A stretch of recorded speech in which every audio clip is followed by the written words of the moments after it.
Huyu hapa kocha mpya wa Yanga, sio Ramadhic wala Nabi, ambapo tetesi zinazidi kuwa nyingi juu ya nani kuchukua mikoba ya kocha Romain Folz pale Jangwani pindi tu Mwananchi watakapotangaza kuachana naye.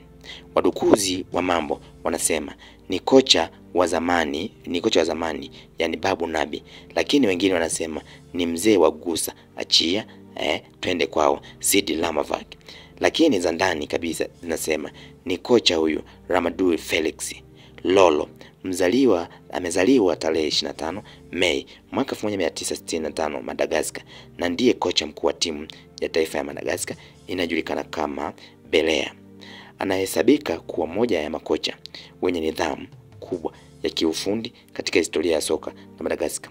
Aliteuliwa kuwa kocha mkuu mwezi Mei mwaka 2023.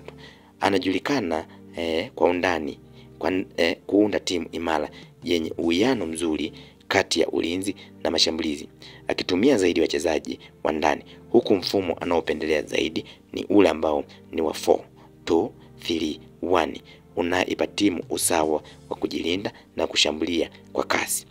Chini ya uongozi wa Lacotrab, Madagascar iliandika historia kwenye michuano ya bara la Afrika. Aliongoza timu hiyo hadi kushika nafasi ya 3 katika mashindano ya CHAN mwaka 2022 na baadaye akifanikisha Bale kwenda fainali ya kwanza kwenye kabisa ya CHAN dhidi ya Morocco. Mafanikio hayo yalifanya Madagascar kuwa hadithi ya kuvutia katika soka la Afrika, ikionyesha kuwa timu inayoundwa na wachezaji wa ndani inaweza kushindana na vigogo wa bara la Afrika.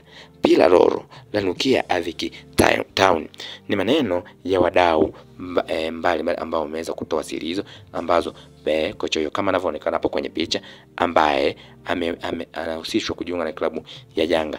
Lakini kocha huyu mara kadhaa alikuwa anadai kwamba kwenye timu yake ya Madagascar amekuwa akikosa mchezaji mwenye sifa kama Clement Mzize, huko akidai kwamba yeye kama akipata mchezaji kama Clement Mzize mwenye sifa kama Clement Mzize, basi kuna uwezekano mkubwa sana wa kuweza kupata matokeo makubwa zaidi kwenye mechi ambazo atakutana nazo na watani wao katika timu hiyo ya Madagascar au maarufu kama Balea.